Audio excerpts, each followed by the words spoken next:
Spot ലൈവിലേക്ക് സ്വാഗതം. വധശിക്ഷയ്ക്ക് വിധിക്കപ്പെട്ട് സൗദി ജയിലിലായിരുന്ന അബ്ദുൾ റഹീമിന് വേണ്ടി കൈകോർത്ത് മാതൃകയായവരാണ് നമ്മൾ മലയാളികൾ. റഹീമിനെ പോലെ മറ്റൊരു മലയാളി യുവതി വധശിക്ഷയ്ക്ക് വിധിക്കപ്പെട്ട് യമൻ ജയിലിലുണ്ട്. യമൻ പൗരനെ കൊലപ്പെടുത്തിയ കേസിലാണ് പാലക്കാട് സ്വദേശിനി നിമിഷപ്രിയയ്ക്ക് കോടതി തൂക്കുകയർ വിധിച്ചത്. മകളുടെ മോചനത്തിനു വേണ്ടി നിമിഷയുടെ അമ്മ പ്രേമകുമാരി യമനിലേക്ക് യാത്ര തിരിച്ചിരിക്കുകയാണ്. പ്രേമകുമാരിക്കൊപ്പം സേവ് നിമിഷപ്രിയ ഇന്റർനാഷണൽ കൗൺസിൽ അംഗം സാമുവൽ ജെറോമുണ്ട്. ആ യാത്രയിൽ രാവിലെ 7-ന് കൊച്ചി നെടുമ്പാശ്ശേരി വിമാനത്താവളത്തിൽ നിന്നാണ് ഇരുവരും യാത്ര പുറപ്പെട്ടത്. തീർച്ചയായിട്ടും പ്രതീക്ഷയോടെയാണ് പോകുന്നത്. എൻ്റെ മോളെയും കൊണ്ട് വരുവുള്ളൂ എന്നുള്ള പ്രതീക്ഷയിലാണ് പോകുന്നത്. തീർച്ചയായിട്ടും ഒത്തിരി തടസ്സങ്ങൾ നേരിട്ടെങ്കിലും ഇപ്പൊ പിടിയുന്ന പെട്ടെന്ന് ഒറ്റ ദിവസം കൊണ്ട് എല്ലാ കാര്യങ്ങളും ദൈവം ഒരുക്കി തന്നു. ഇഷ്ടപ്പെടുന്ന എല്ലാവരും രാവ് പോലെ ഇല്ലാതെ കഷ്ടപ്പെടുന്നവരാ. ഈ പറയുന്ന എല്ലാവരും തന്നെ നിങ്ങളെല്ലാവരും കഷ്ടപ്പെടുന്നതാണ്. നിമിഷയുടെ ജീവന് വേണ്ടി പോരാടി എല്ലാവർക്കും വേണ്ടി ജീവിതം പോരാന്നു പറയാനായിട്ട്. I mean, actually, as I stated yesterday, I cannot reveal all the things at this point of time. I have made a lot of groundwork, and everybody knows that we are coming. So that is what I can say at this point of time. First, we will land in Aden, and then we will go to Sana'a. Then I put a plan, groundwork, where we will meet the people who are going to support us. Then we will continue. We will progress the. I mean, I would not say negotiations, but the process of asking the forgiveness. That is what we will be doing. So everything is in place, right? Navami Dinesh ചേരുന്നു കൊച്ചിയിൽ നിന്നും വിശദാംശങ്ങളുമായി. നവമി, കഴിഞ്ഞ കുറേ വർഷങ്ങളായി മകളുടെ മോചനത്തിന് വേണ്ടി ഉള്ള നിയമ പോരാട്ടത്തിലാണ് ഈ അമ്മ പ്രേമകുമാരി. നിമിഷപ്രിയയെ നമുക്കറിയാം, യമൻ പൗരനെ കൊലപ്പെടുത്തിയ കേസുമായി ബന്ധപ്പെട്ടാണ് അവർ ജയിലിലാകുന്നത്. പിന്നീട് തൂക്കുകയർ വിധിക്കുന്നു. ഈ യമൻ പൗരൻ്റെ കുടുംബം ആവശ്യപ്പെട്ടതനുസരിച്ചുള്ള ബ്ലഡ് മണി അത് നൽകണം. അതോടൊപ്പം മറ്റ് ചർച്ചകൾ വേണം. എങ്ങനെയായിരിക്കും, അതായത് ഈ പ്രേമകുമാരി യമനിലേക്ക് യാത്ര തിരിച്ചിട്ടുണ്ട്, ഏത് രീതിയിൽ ഉള്ള ചർച്ചകൾ, ആരൊക്കെയായിട്ട് ചർച്ചകൾ നടത്തണം, എങ്ങനെയായിരിക്കും ഇതുമായി ബന്ധപ്പെട്ട ഒരു നയതന്ത്ര ഇടപെടലൊക്കെ പല രീതിയിൽ ഉണ്ടായിട്ടുണ്ട്. നിമിഷയുടെ മോചനം സാധ്യമാകണമെങ്കിൽ ഏത് രീതിയിലുള്ള ഇടപെടലാണ് വേണ്ടത് നവമി?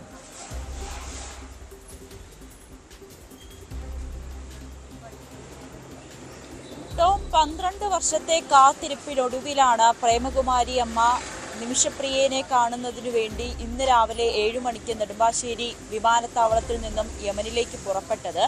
ആദ്യം ബോംബെയിലായിരിക്കും ഇറങ്ങുക. അതിൽ നിന്ന് റോഡ് മാർഗമായിരിക്കും യമനിലേക്ക് എത്താൻ സാധിക്കുകയുള്ളൂ. കാരണം ഇന്ത്യൻ പൗരന്മാർക്ക് യമനിലേക്കുള്ള പ്രവേശന അനുമതി നിഷേധിച്ചിരിക്കുകയാണ്. അതുകൊണ്ട് അങ്ങോട്ടേക്ക് ഫ്ലൈറ്റ് ഇല്ല, വിമാനമില്ല. അതുകൊണ്ട് തന്നെ അവിടെ എത്തുക കാർ വഴിയായിരിക്കും. അതുകൊണ്ട് തന്നെ തിങ്കളോ ചൊവ്വയോ എടുക്കും, 2 ദിവസം എടുക്കും യമനിലേക്ക് എത്താൻ വേണ്ടി. അത് പിന്നീട് വലിയ ഒരു കടമ്പയാണ്. ഇത് തന്നെ ഏറ്റവും വലിയ കടമ്പയാണ്. കാരണം ഡൽഹി ഹൈക്കോടതിയുടെയൊക്കെ അനുമതിക്ക് പിന്നാലെയാണ് ഈ യമനിലേക്ക് പോകുന്നതിന് വേണ്ടിയിട്ടുള്ള അനുമതി പ്രേമകുമാരിക്ക് ലഭിച്ചത്. ഇനി അവിടെ എത്തിയാൽ ആദ്യം ജയിലിൽ കഴിയുന്ന നിമിഷപ്രിയനെ കാണുന്നു. അതിനുശേഷം കൊല്ലപ്പെട്ട യമൻ പൗരന്റെ കുടുംബത്തോട് മാപ്പ് പറയണം.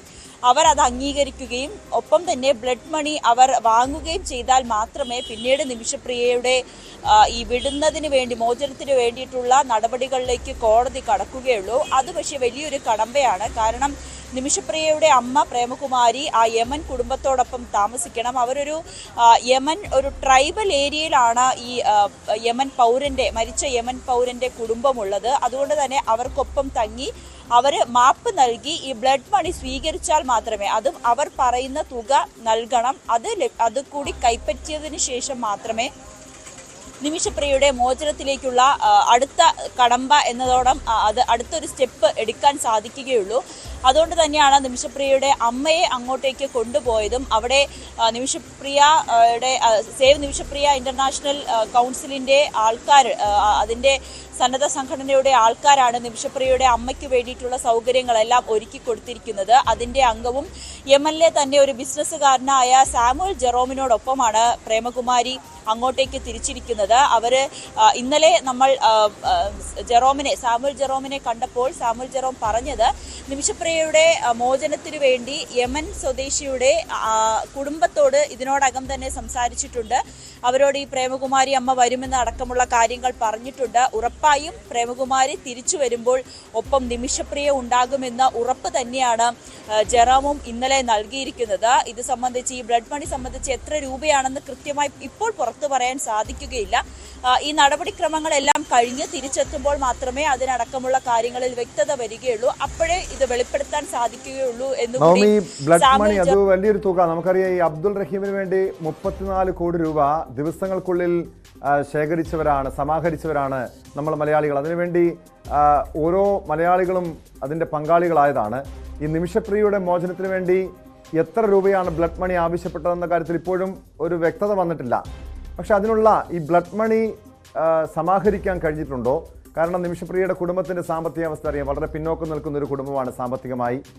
ഇത് പല രീതിയിൽ ഇതിന് മുൻപ് തന്നെ, വർഷങ്ങൾക്ക് മുൻപ് തന്നെ നിമിഷപ്രിയയുടെ മോചനത്തിന് വേണ്ടി ബ്ലഡ് മണി സമാഹരിക്കുന്ന ചില നീക്കങ്ങളൊക്കെ, ശ്രമങ്ങളൊക്കെ ഉണ്ടായിരുന്നു. അതിനുവേണ്ടി പൂർണ്ണമായും പണം സമാഹരിക്കാൻ ഇവർക്ക് സാധിച്ചിട്ടുണ്ടോ?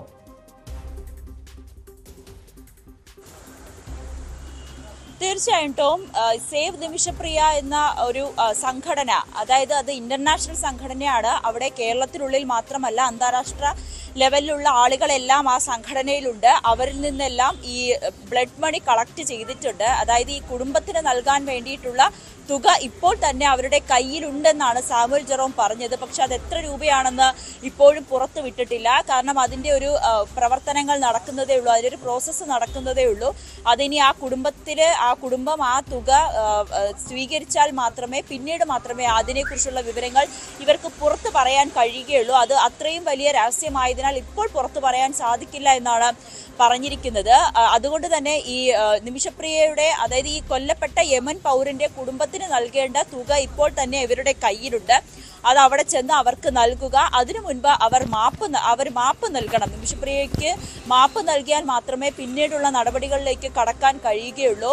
എന്തായാലും ഈ സംഭവം നടന്നതിന് ശേഷം തന്നെ ഈ നിമിഷപ്രിയയുടെ രക്ഷിക്കുന്നതിന് വേണ്ടി, അല്ലെങ്കിൽ മോചിപ്പിക്കുന്നതിന് വേണ്ടിയിട്ടുള്ള തുക ഇതിനോടകം തന്നെ ഈ സന്നദ്ധ സംഘടന കളക്ട് ചെയ്തിട്ടുണ്ട്. അവരുടെ പക്കൽ ഈ യമൻ പൗരന്റെ കുടുംബത്തിന് കൊടുക്കേണ്ട തുകയെല്ലാം ഇപ്പോൾ തന്നെ ഉണ്ട്. അതുമായിട്ടാണ് ഇനിയിപ്പോൾ അമ്മ ആ വീട്ടിലേക്ക്, അവരുടെ കുടുംബത്തിലേക്ക് ചെല്ലേണ്ടത്. അവർ മാപ്പ് നൽകണം. ഒപ്പം ഇന്നലെ നിമിഷപ്രിയയുടെ അമ്മ പ്രേമകുമാരി പറഞ്ഞത്, താൻ അവിടെ എത്തിയ ശേഷം കുടുംബത്തോടും അതോടൊപ്പം യമൻകാരോടും മാപ്പ് പറയണം. കാരണം തൻ്റെ മകൾ ചെയ്തത് ഒരു കൊലപാതകമാണ് ചെയ്തത്. അതിന് തനിക്ക് ഏറെ വേദനയുണ്ട്. അതുകൊണ്ട് തന്നെ അവരോട് മാപ്പ് പറയണം. ഒപ്പം നിമിഷപ്രിയ കഴിയുന്ന ജയിലിൽ അവൾക്കിപ്പോഴും സുരക്ഷിതയാണ്. ആ യമൻ ഭരണകൂടത്തോടും തനിക്ക് നന്ദി അറിയിക്കണം, അവരോടും മാപ്പ് പറയണം എന്നുകൂടി അമ്മ പറഞ്ഞിട്ടുണ്ട്. എന്തായാലും നിമിഷപ്രിയയുടെ അമ്മ ഇന്ന് രാവിലെ 7 മണിക്കുള്ള ഇൻഡിഗോ വിമാനത്തിലാണ് യമനിലേക്ക് പുറപ്പെട്ടത്. 2 ദിവസം എടുക്കും അവിടെ എത്താൻ. കാരണം കാർ വഴിയായിരിക്കും അവർക്ക് പോകാൻ കഴിയുകയുള്ളൂ. ഇന്ത്യൻ ഫ്ലൈറ്റുകൾക്കൊന്നും അവിടെ അനുമതിയില്ല, ഇറങ്ങാനുള്ള അനുമതി ഇല്ലാത്തതുകൊണ്ട് കാർ വഴിയായിരിക്കും അവർ പോവുക. അവിടെ ചെന്നതിന് ശേഷം ആദ്യപടിയായി നിമിഷപ്രിയയെ കാണുന്നു. പിന്നീടായിരിക്കും ഈ യമൻ കൊല്ലപ്പെട്ട നിമിഷപ്രിയയുടെ അമ്മ പ്രേമകുമാരി യമനിലെത്താൻ. അതിനുശേഷം ഈ യമൻ പൗരന്റെ കുടുംബത്തെ കാണുക, അതോടൊപ്പം മറ്റ് നിയമപരമായിട്ടുള്ള നടപടികൾ ആവശ്യമുണ്ട്. ആദ്യമായി വർഷങ്ങൾക്ക് ശേഷം, അതായത് നിരവധി 10 വർഷത്തോളമായി ഈ മകളെ ഈ അമ്മ കണ്ടിട്ട്, ബന്ധുക്കൾ കണ്ടിട്ട്, ഇടയ്ക്ക് എഴുത്ത് മുഖാന്തരം ബന്ധപ്പെട്ടിരുന്നു, ടെലിഫോൺ വഴി ബന്ധപ്പെട്ടുന്നു ആയിട്ടുള്ള ചില വിവരങ്ങൾ ലഭ്യമായിരുന്നു. ഈ നിമിഷപ്രിയയെ കാണാൻ ഈ അമ്മ പ്രേമകുമാരിക്ക് സാധിക്കുമോ? അതോ ഈ കുടുംബം മാപ്പ് നൽകിയ ശേഷം മാത്രമായിരിക്കുമോ നിമിഷയെ കാണാൻ കഴിയുക? നവമി,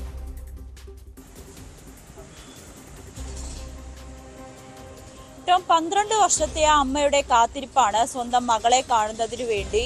നിമിഷപ്രിയ ഭർത്താവിനോടൊപ്പമാണ് അവിടേക്ക്, യമനിലേക്ക് പോകുന്നത്. പിന്നീടാണ് ഇത്തരത്തിലൊരു കൊലപാതകം ചെയ്യുകയും അവിടെ ജയിലിലാകുകയും ചെയ്തത്. ആ സമയത്ത് നിമിഷപ്രിയയ്ക്ക് ഒരു മകളുണ്ടായിരുന്നു. അവളിപ്പോൾ 6ാം ക്ലാസ്സിലാണ്. ഇന്നലെ നമ്മൾ വീട്ടിലെത്തിയപ്പോൾ നിമിഷപ്രിയയുടെ മകളും ഉണ്ടായിരുന്നു. ആ മകൾ മുത്തശ്ശിയോട് പറഞ്ഞത് തിരിച്ചു വരുമ്പോൾ അമ്മയും കൂടി കൊണ്ടുവരണം. കാരണം ആ കുട്ടി സ്വന്തം മാതാവിനെ കണ്ടിട്ടില്ല. അതിനു മുൻപ് തന്നെ ഇന്ത്യ അവിടെ യുദ്ധം വരികയും പിന്നീട് വലിയ പ്രശ്നങ്ങളാകുകയും ചെയ്തപ്പോഴാണ് സ്വന്തം അച്ഛനോടൊപ്പം ആ കുട്ടിക്ക് നാട്ടിലേക്ക് വരേണ്ടി വന്നത്. ഇപ്പോഴും ആ കുട്ടി അച്ഛനോടൊപ്പമാണ്. പ്രേമകുമാരി ഒരു വീട്ടിൽ മറ്റൊരു വീട്ടിൽ ജോലി ചെയ്താണ് താമസിക്കുന്നത്. അവർ തന്നെയാണ് വർഷങ്ങളായി പ്രേമകുമാരിയെ നോക്കുന്നത്. അങ്ങനെ അവർക്ക് എന്തായാലും ഇനിയിപ്പോൾ യമനിലേക്ക് പോയിരിക്കുകയാണ്. ആദ്യപടിയെന്നോണം നിമിഷപ്രിയയെ കാണും, അതിനുശേഷം നിമിഷപ്രിയയുമായി സംസാരിക്കും. ഇതിനിടയ്ക്ക് തന്നെ ഡൽഹി ഹൈക്കോടതി നിമിഷപ്രിയയുടെ അമ്മയ്ക്ക് യമനിലേക്ക് സന്ദർശനത്തിന് വേണ്ടിയിട്ടുള്ള അനുമതി ഉത്തരവൊക്കെ നൽകുന്ന സമയത്ത് ഇത് അറിയിക്കുന്നതിനു വേണ്ടി നിമിഷപ്രിയയെ ഒരു ദിവസം വിളിച്ചിരുന്നു. അന്ന് വളരെ വിഷമത്തോടുകൂടി സങ്കടത്തോടു കൂടിയാണ് നിമിഷപ്രിയ കരഞ്ഞുകൊണ്ടാണ് തന്നോട് സംസാരിച്ചതെന്ന് അമ്മ ന്യൂസ് 18നോട് പറയുകയും ചെയ്തിരുന്നു. എന്തായാലും ഈ 12 വർഷത്തെ കാത്തിരിപ്പിനൊടുവിൽ നിമിഷപ്രിയയുടെ അമ്മ യമനിലെത്തി മകൾ കിടക്കുന്ന ജയിലിൽ മകളെ സന്ദർശിച്ച് മകളോട് സംസാരിച്ചതിന് ശേഷമായിരിക്കും നിമിഷപ്രിയയെ കൂടി അറിയിച്ചിട്ടുകൊണ്ടായിരിക്കും തുടർ നടപടികൾ സ്വീകരിക്കുക. അതിൻ്റെ ഭാഗമായാണ് ഈ യമൻ പൗരന്റെ കുടുംബത്തോട് സംസാരിക്കുകയും അവർ മാപ്പ് നൽകി പിന്നീട് അവർ ഈ നൽകുന്ന ബ്ലഡ് മണി സ്വീകരിച്ചതിന് ശേഷം മാത്രമായിരിക്കും പിന്നീട് കോടതിയുമായി ബന്ധപ്പെടുകയും നിമിഷപ്രിയയുടെ ഈ ഒരു കേസുമായി ബന്ധപ്പെട്ട് തുടർ നടപടികൾ അല്ലെങ്കിൽ തുടർ നീക്കങ്ങൾ കോടതിയെ ബോധ്യപ്പെടുത്തുകയും പിന്നീടായിരിക്കും കോടതി ഈ ശിക്ഷയിൽ ഒരു ഇളവ് നൽകുക. ഇളവല്ലെങ്കിൽ നിമിഷപ്രിയയെ മോചിപ്പിക്കുക, വെറുതെ വിടുക. അതായത് ഈ കുടുംബത്തിന്റെ നിലപാട് അറിഞ്ഞതിന് ശേഷം യമൻ പൗരന്റെ കുടുംബം കോടതിയിൽ തങ്ങളുടെ നിലപാട് അറിയിച്ചതിന് ശേഷം മാത്രമായിരിക്കും നിമിഷപ്രിയയ്ക്ക് പുറത്തിറങ്ങാൻ സാധിക്കുകയുള്ളൂ. 2017 യമൻ പൗരനെ കൊലപ്പെടുത്തിയ കേസിൽ വധശിക്ഷയ്ക്ക് നിമിഷപ്രിയയെ വിധിച്ചത്. വളരെ ചർച്ചയായി, കേരളത്തിലടക്കം വളരെ രീതിയിൽ ചർച്ച ചെയ്ത ഒരു സംഭവം കൂടിയായിരുന്നു. വലിയ വിഷമത്തിലായിരുന്നു. കാരണം അന്നു മുതലേ പ്രേമകുമാരി മാധ്യമങ്ങളോട് സംസാരിക്കുകയും അവരുടെ വിഷമങ്ങളൊക്കെ നമ്മൾ പുറം ലോകത്തെ അറിയിക്കുകയും ഒക്കെ ചെയ്തത്. എന്തായാലും ആ വിഷമങ്ങൾക്കും വേദനകൾക്കും ഒടുവിലാണ് നിമിഷപ്രിയയുടെ അമ്മ യമനിലേക്ക് തിരിച്ചിരിക്കുന്നത്. ഈ സേവ് നിമിഷപ്രിയ ഫോറത്തിന്റെ അംഗവും യമനിലെ ബിസിനസ്സുകാരനായ സാമുൽ ജെറോം ഇന്നലെ പറഞ്ഞത് തിരിച്ചു വരുമ്പോൾ നിമിഷപ്രിയ ഒപ്പമുണ്ടാകും. കാരണം അതിനുവേണ്ടി ഇപ്പോൾ തന്നെ അതിനു വേണ്ടിയിട്ടുള്ള കാര്യങ്ങളെല്ലാം അവിടെ ചെയ്തു തുടങ്ങിയിട്ടുണ്ട്. യമൻ പൗരന്റെ കുടുംബവുമായി ബന്ധപ്പെട്ടിട്ടുണ്ട്, അവരോട് സംസാരിച്ചിട്ടുണ്ട്. അവർക്ക് ഒരു 90% അനുകൂലമായ നിലപാട് തന്നെയാണ് അവർ സ്വീകരിക്കുന്നത്. അതുകൊണ്ട് തന്നെ നിമിഷപ്രിയയുടെ അമ്മ അവിടെ എത്തിയാൽ കുറച്ചുകൂടി കാര്യങ്ങൾ എളുപ്പമായിരിക്കും.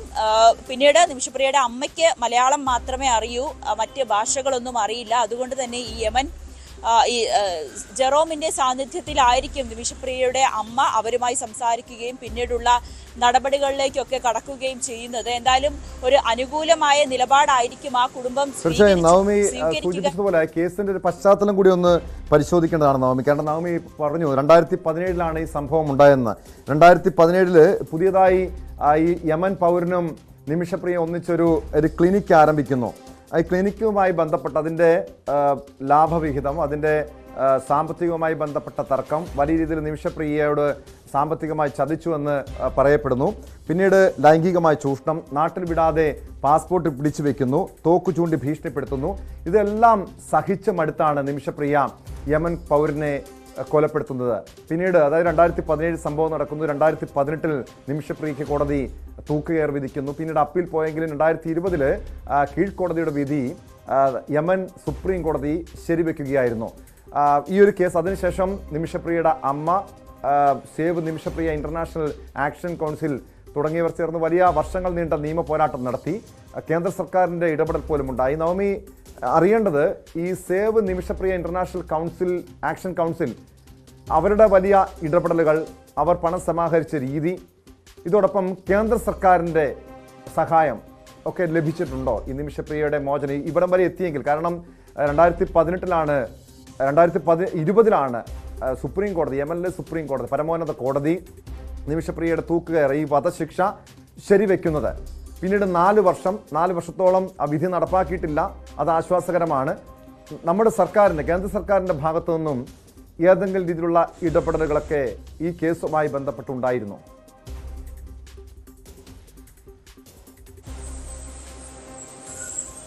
ടോം, സൂചിപ്പിച്ചതുപോലെ തന്നെ ഈ സേവ് നിമിഷപ്രിയ ഇന്റർനാഷണൽ ആ ഒരു സംഘടനയുടെ പങ്ക് ഇതിൽ ഏറെ വലുതാണ്. കാരണം നിമിഷപ്രിയയുടെ ആ കോടതിയിലേക്കുള്ള, അതായത് നിമിഷപ്രിയ ജയിലിലായത് മുതൽ അല്ലെങ്കിൽ ഈ സംഭവം നടക്കുന്നത് മുതൽ നിമിഷപ്രിയയ്ക്ക് വേണ്ടിയിട്ട് നിരന്തരം ഇവരെ ബന്ധപ്പെടുകയും നിമിഷപ്രിയയുടെ മോചനത്തിന് വേണ്ടി നിരന്തരം പരിശ്രമിക്കുകയും ചെയ്ത ഒരു സംഘടന കൂടിയാണ്. കാരണം ഈ സാമുവൽ ജെറോം ഉൾപ്പെടെയുള്ളവർ അത് ഇന്നലെ വ്യക്തമാക്കുകയും ചെയ്തു. അവർ ഇന്റർനാഷണൽ, അതായത് അന്താരാഷ്ട്ര തലത്തിൽ അവർ ഒരു സംഘടന രൂപീകരിക്കുന്നു. അതിലുള്ളവർ പൈസയായി നിമിഷപ്രിയയുടെ മോചനത്തിന് വേണ്ടിയിട്ട് പൈസയായി നൽകുന്നു. ഒപ്പം അഡ്വക്കേറ്റ്, വക്കീലിനെ, അഭിഭാഷകരെ ഏർപ്പെടുത്തുന്നു. അങ്ങനെ വലിയ രീതിയിലുള്ള ഒരു സഹായമാണ് അവർ ഇതിനോടകം തന്നെ ചെയ്തുകൊണ്ടിരിക്കുന്നത്. അതിന്റെ ഭാഗമായി തന്നെയാണ് പിന്നീട് നിമിഷപ്രിയയുടെ അമ്മയ്ക്ക് യമനിലേക്ക് എത്താൻ വേണ്ടിയിട്ടുള്ള സഹായങ്ങൾ ഡൽഹി ഹൈക്കോടതിയെ സമീപിക്കുന്നു. ഹൈക്കോടതിയുടെ അനുകൂല ഉത്തരവ് മേടിക്കുന്നു.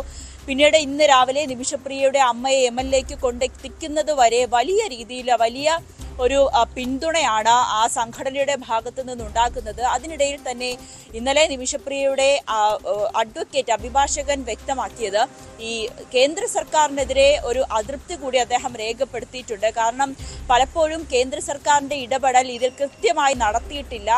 കേന്ദ്രമന്ത്രി വി മുരളീധരനോട് സംസാരിക്കുമ്പോൾ അദ്ദേഹം അനുകൂലമായ നിലപാടാണ് സ്വീകരിക്കുന്നത്. പക്ഷേ യമൻ സർക്കാരിനുമായി ബന്ധപ്പെടുവാനോ അല്ലെങ്കിൽ ആ രീതിയിൽ നിമിഷപ്രിയയുടെ മോചനത്തിന് വേണ്ടിയിട്ടുള്ള സഹായം എന്നോണം കേന്ദ്ര സർക്കാരിന്റെ നിലപാട് പലപ്പോഴും വിരുദ്ധമായിരുന്നു. നിമിഷപ്രിയയ്ക്ക് എതിരായിട്ടുള്ള നിലപാട് പലപ്പോഴും കേന്ദ്ര സർക്കാർ കോടതികളിൽ എടുക്കുന്നതായി കണ്ടിട്ടുണ്ട്. അത് വളരെയേറെ വേദനിപ്പിച്ചു എന്ന് ഇന്നലെ വൈകുന്നേരം നിമിഷപ്രിയയുടെ അഭിഭാഷകൻ വ്യക്തമാക്കിയിട്ടുണ്ട്. അതോടൊപ്പം തന്നെ നിമിഷപ്രിയയുടെ ഭർത്താവും ഇത് സമ്മതിക്കുന്നുണ്ട്. അദ്ദേഹം പറയുന്നത് കേന്ദ്ര സർക്കാരിൽ നിന്നും പലപ്പോഴും പ്രതികൂലമായിട്ടുള്ള നിലപാട് സ്വീകരിക്കുന്നു. മന്ത്രിമാരുമായി സംസാരിക്കുമ്പോൾ അവർ അനുകൂലമായി പറയുന്നുണ്ട് എങ്കിലും പോലും കോടതിയിലേക്ക് അത് വരുമ്പോൾ വിപരീതമായിട്ടുള്ള നിലപാട് പലപ്പോഴും കേന്ദ്ര സർക്കാർ സ്വീകരിക്കുന്ന ഒരു സാഹചര്യം ഉണ്ടാകുന്നു.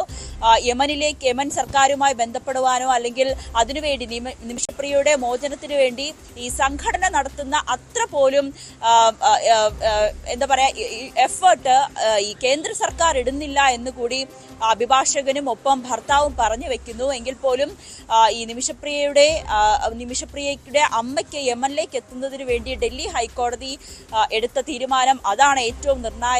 ഇനി നിമിഷപ്രിയയുടെ അമ്മ അവിടെ എത്തിക്കഴിഞ്ഞാൽ ഇനിയുള്ള പ്രൊസീജിയറാണ് ഏറ്റവും ഈ നിമിഷപ്രിയയുടെ മോചനത്തിന് വേണ്ടിയിട്ടുള്ള കടമ്പ. അത് ഏറ്റവും വലിയ കടമ്പയാണ്. നവമി ദിനേശാണ് വിവരങ്ങൾ നൽകിയത്. നിമിഷപ്രിയയുടെ മോചനത്തിന് വേണ്ടിയാണ് അമ്മ പ്രേമകുമാരി യമനിലേക്ക് യാത്ര തിരിച്ചിരിക്കുന്നത്. 3 ദിവസത്തിനുള്ളിൽ പ്രേമകുമാരി യമനിലെത്തുമെന്ന് പ്രതീക്ഷിക്കുന്നു.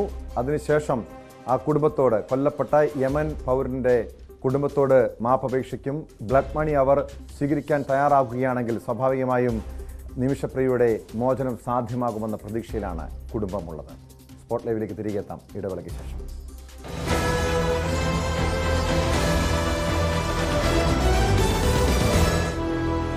വീട്ടിൽ ആർക്കെങ്കിലും രോഗം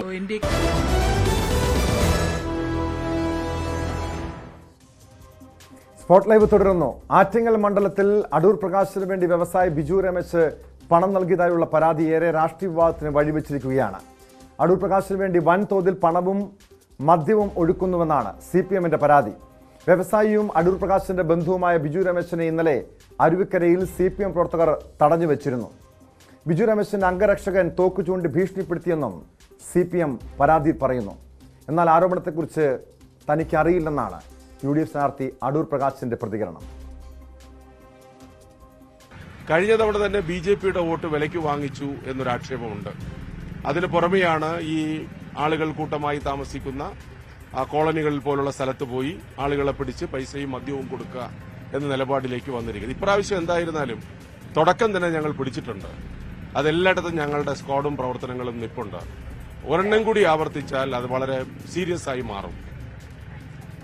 ഇപ്പോൾ ഇലക്ഷൻ കമ്മീഷന് ഞങ്ങൾ പരാതി കൊടുത്തിട്ടുണ്ട്, കളക്ടർക്ക് പരാതി കൊടുത്തിട്ടുണ്ട്, പോലീസ് FIR ഇട്ടിട്ടുണ്ട്. കർശനമായിട്ടുള്ള നിലപാടിലേക്ക് ഞങ്ങൾ പോവുകയാണ്. അതേക്കുറിച്ച് ഒരു കമന്റും എന്റെ ഭാഗത്തുനിന്ന് ഉണ്ടായില്ല. നിങ്ങൾക്ക് വേറെ എന്തെങ്കിലും തെരഞ്ഞെടുപ്പുമായി ബന്ധപ്പെട്ടുകൊണ്ട് എന്ത് ചോദ്യം ചോദിക്കാറുണ്ടെങ്കിൽ അതിന് മറുപടി പറയാം. ജോയിയുടെ ആരോപണം അതാണല്ലോ. ജോയിക്ക് പിന്നെ ആരോപണങ്ങൾ പലതുണ്ടെങ്കിൽ ജോയി തന്നെ അതിന് മറുപടി പറയട്ടെ. വാർത്തയുടെ വിശദാംശങ്ങളുമായി തിരുവനന്തപുരത്ത് നിന്ന് VV അരുൺ ചേരുന്നു. അരുൺ, തെരഞ്ഞെടുപ്പ് കമ്മീഷന് ഇത് സംബന്ധിച്ച് CPM പരാതി നൽകിയിട്ടുണ്ട്. ഇത്തരമൊരു വോട്ട് കച്ചവടം പണം നൽകി വോട്ടർമാരെ സ്വാധീനിക്കാൻ ശ്രമിക്കുന്നുവെന്ന ഗുരുതരമായിട്ടുള്ള ആരോപണം. ഇന്നലെ അതിൻ്റെ ചില ദൃശ്യങ്ങളൊക്കെ CPM പ്രവർത്തകർ തന്നെ പങ്കുവച്ചിരുന്നു, പുറത്തുവിട്ടിരുന്നു. യഥാർത്ഥത്തിൽ എന്താണ് അവിടെ സംഭവിച്ചത് അരുൺ? ഏറ്റവും ശക്തമായ ത്രികോണ പോരാട്ടമാണ് ആറ്റിങ്ങൽ നടക്കുന്നത്. അതിന്റെ എല്ലാ വീറും വാശിയും തുടക്കം മുതൽ ആറ്റിങ്ങൽ ലോക്സഭാ മണ്ഡലത്തിലുണ്ട്. കഴിഞ്ഞ തവണ അടൂർ പ്രകാശ് CPMന്റെ കോട്ട പിടിച്ചെടുക്കുകയായിരുന്നു. ആറ്റിങ്ങൽ CPMന് എക്കാലത്തും വലിയ സ്വാധീനമുള്ള, രാഷ്ട്രീയമായി വലിയ ഇടത് വോട്ടുകളുള്ള ഒരു മണ്ഡലമാണ്. അവിടെയാണ് കഴിഞ്ഞ തവണ അടൂർ പ്രകാശ് എന്ന കോന്നി MLA വരികയും അദ്ദേഹം വെറുതെ അവിടെ സ്ഥാനാർത്ഥി വരികയായിരുന്നില്ല. അവിടെ മണ്ഡലത്തിൽ 1 ലക്ഷത്തിലേറെ ഇരട്ട വോട്ടുകളുണ്ടായിരുന്നു. അതെല്ലാം കൃത്യമായി തെരഞ്ഞെടുപ്പ് അപേക്ഷ ഉപയോഗിച്ച് നീക്കം ചെയ്ത് വോട്ടർ പട്ടിക ശുദ്ധീകരിച്ചാണ് അടൂർ പ്രകാശ് അവിടെ മത്സരിക്കാൻ ഇറങ്ങിയത്. അന്ന് വലിയ വിജയം അദ്ദേഹത്തിന് നേടിയെടുക്കാൻ കഴിഞ്ഞു. ഒരുപക്ഷെ കഴിഞ്ഞ തവണ UDF അനുകൂല തരംഗം സംസ്ഥാനത്തൊട്ടാകെ ഉണ്ടായിരുന്നെങ്കിൽ പോലും ആറ്റിങ്ങലിൽ ആ സാഹചര്യങ്ങൾക്ക് അപ്പുറത്തേക്കുള്ള ഒരു വിജയമാണ് അടൂർ പ്രകാശിന് ഉണ്ടായത്. അപ്പോൾ തന്നെ CPM ഒരു ആരോപണം ഉന്നയിച്ചിരുന്നു, അവിടെ വോട്ട് കച്ചവടം നടന്നിരുന്നു. ഇത്തവണ തെളിവുകളും, അതായത് BJPയുടെ ഓഫീസ് സെക്രട്ടറി ജയരാജ് കൈമൾ താനാണത് ഈ ഇരട്ട വോട്ട് കണ്ടെത്തിയത്, അത് അടൂർ പ്രകാശിനെ വിവരം അറിയിച്ചു എന്ന തരത്തിലുള്ള ശബ്ദരേഖയൊക്കെ പുറത്തു വന്നിരുന്നു. അതെല്ലാം CPMന്റെ ആരോപണങ്ങൾക്കുള്ള തെളിവായി അവർ വാദിക്കുകയും ചെയ്തു. ഇത്തവണയും CPM തുടക്കത്തിൽ തന്നെ ആരോപിച്ചത് ബിജു രമേശ്, അദ്ദേഹം മുൻ അബ്കാരിയാണ്, ഹോട്ടൽ ആൻഡ് റെസ്റ്റോറന്റ് അസോസിയേഷന്റെ ബാർ ഉടമകളുടെ നേതാവായിരുന്നു. ബിജു രമേശ് അടൂർ പ്രകാശിന്റെ അടുത്ത ബന്ധു കൂടിയാണ്. ബിജു രമേശ് അവിടെ ക്യാമ്പ് ചെയ്ത് അടൂർ പ്രകാശ് വിജയിപ്പിക്കാൻ പണവും മദ്യവും ഒഴുക്കുന്നു എന്നൊരു പരാതി ആദ്യഘട്ടം തന്നെ CPM നേതൃത്വം ആറ്റിങ്ങലിലെ ഇടതുമുന്നണി സ്ഥാനാർത്ഥി അടക്കമുള്ളവർ ഉന്നയിച്ചതാണ്. ബിജു രമേശും താൻ അവിടെ ക്യാമ്പ് ചെയ്യുന്നുവെന്ന് നേരത്തെ സ്ഥിരീകരിക്കുകയും ചെയ്തിരുന്നു. പക്ഷേ ഇന്നലെയാണ് ചെറിയ നാടകീയമായ സംഭവം ഉണ്ടായത്. അരുവിക്കര നിയമസഭാ മണ്ഡലത്തിലെ ഒരു കോളനിയിലാണ് ഇന്നലെ രാത്രി ബിജു രമേശും മറ്റു 4 പേരും എത്തിയത്. അവിടെ ഒരു കോൺഗ്രസ് പ്രവർത്തകരുടെ വീട്ടിൽ ബിജു രമേശ് നിൽക്കുമ്പോൾ അവിടെ എത്തിയ DYFI CPM പ്രവർത്തകർ ബഹളമുണ്ടാക്കുകയായിരുന്നു. ബിജു രമേശിനെ തടഞ്ഞു വയ്ക്കുകയായിരുന്നു. ആ സമയം 2 പേർ ബൈക്കിൽ രക്ഷപ്പെട്ടുവെന്നും CPM പ്രവർത്തകർ ആരോപിക്കുന്നുണ്ട്. വോട്ടർമാരെ സ്വാധീനിക്കാൻ പണം നൽകാനാണ് ബിജു രമേശ് എത്തിയത്. ഇതായിരുന്നു CPMന്റെ ആരോപണം. തുടർന്ന് 1 മണിക്കൂറിലേറെ ബിജു രമേശിനെ അവിടെ പ്രവർത്തകർ തടഞ്ഞു വെച്ചു. ഒടുവിൽ അരുവിക്കര പോലീസ് സ്ഥലത്തെത്തി ഇലക്ഷൻ സ്ക്വാഡും ഈ തെരഞ്ഞെടുപ്പ് കമ്മീഷന്റെ സ്ക്വാഡും അവിടെ എത്തി ബിജു രമേശിന്റെ വാഹനത്തിലും, അദ്ദേഹം ആദ്യം തന്നെ എന്റെ വാഹനങ്ങൾ പരിശോധിച്ചു എന്നൊക്കെ പറയുന്നുണ്ട്, അത് ദൃശ്യങ്ങളിലൊക്കെ അത് വ്യക്തമാണ്. വാഹനത്തിലും അതുപോലെ വീടിലുമൊക്കെ പരിശോധന നടത്തി. പക്ഷെ പണം കണ്ടെത്താൻ കഴിഞ്ഞില്ല. ആ സമയത്താണ് 2 പേർ അവിടെ ഓടിപ്പോയെന്ന വിവരം. ബൈക്കിലെത്തിയ 2 പേർ, അവിടുത്തെ ഒരു ആര്യനാട് കേന്ദ്രീകരിച്ച് പ്രവർത്തിക്കുന്ന ഒരു ഗുണ്ടാ നേതാവുണ്ട്, അയാളുടെ അനുയായികളാണ് അവിടെ എത്തിയത്. അവർ അവിടെ നിന്ന് രക്ഷപ്പെട്ടു കളഞ്ഞു എന്നാണ് CPM ആരോപിക്കുന്നത്. ഇതിനിടയിൽ ബിജു രമേശ് തടഞ്ഞപ്പോഴാണ് ആദിത്യൻ എന്ന ബിജു രമേശിന്റെ അംഗരക്ഷകൻ തോക്ക് ചൂണ്ടി, അദ്ദേഹത്തെ പിസ്റ്റൾ ഉണ്ടായിരുന്നു, ആ തോക്ക് ചൂണ്ടി CPM പ്രവർത്തകരെ ഭീഷണിപ്പെടുത്തിയെന്ന പരാതിയുമുണ്ട്. CPM പ്രവർത്തകരുടെ പരാതിയിൽ അത് അരുവിക്കര പോലീസ് കേസെടുത്തിട്ടുണ്ട്. ബിജു രമേശിനെ അകാരണമായി തടഞ്ഞു വെച്ചു, കയ്യേറ്റം ചെയ്യാൻ ശ്രമിച്ചു എന്ന പരാതി ബിജു രമേശിന്റെ കൂടെയുള്ളവരും പോലീസ് നൽകിയിട്ടുണ്ട്. ആ പരാതിയിലും കേസെടുത്തിട്ടുണ്ട്. ഏതായാലും ബിജു രമേശ് എന്തിനവിടെ എത്തി എന്ന കാര്യത്തിൽ ദുരൂഹതയുണ്ട്. അദ്ദേഹം ഇന്നലെ പറഞ്ഞത് ഒരു റിയൽ എസ്റ്റേറ്റ് കച്ചവടവുമായി ബന്ധപ്പെട്ട കാര്യങ്ങൾ സംസാരിക്കാൻ. അതാണ് അറിയേണ്ടത്. എന്തിനാണ് വ്യവസായിയായിട്ടുള്ള ബിജു രമേശ് ആ കോളനിയിൽ എത്തിയതെന്ന്, ഇതുമായി ബന്ധപ്പെട്ട അദ്ദേഹത്തിന്റെ ഒരു പ്രതികരണം എല്ലാം പുറത്തു വന്നിട്ടുണ്ടോ? നിലവിൽ CPM ഉന്നയിക്കുന്ന രീതിയിൽ നോക്കുമ്പോൾ ബിജു രമേശിന്റെ വാഹനത്തിൽ നിന്നോ ആ വീട്ടിൽ നിന്നോ പണം കണ്ടെത്താൻ കഴിഞ്ഞിട്ടില്ല. അങ്ങനെയെങ്കിൽ ഇത് പണം കൊടുത്തു എന്ന് തെളിയിക്കാൻ എങ്ങനെ സാധിക്കും? അതല്ലെങ്കിൽ അത്തരം ഒരു പരാതിയുമായി മുന്നോട്ട് പോയാൽ ഇതിനടിസ്ഥാനമായ ഈ പണം കണ്ടെത്തുക എന്ന ഒരു കാര്യം അത് കണ്ടെത്താൻ CPMന് കഴിഞ്ഞിട്ടില്ല. അവിടെ ഈ ബിജു രമേശിന്റെ വാഹനം തടഞ്ഞു വെച്ച CPM പ്രവർത്തകർക്കോ അതല്ലെങ്കിൽ പോലീസിനോ സാധിച്ചിട്ടില്ല. അങ്ങനെയെങ്കിൽ ഈ പരാതി നിലനിൽക്കുമോ?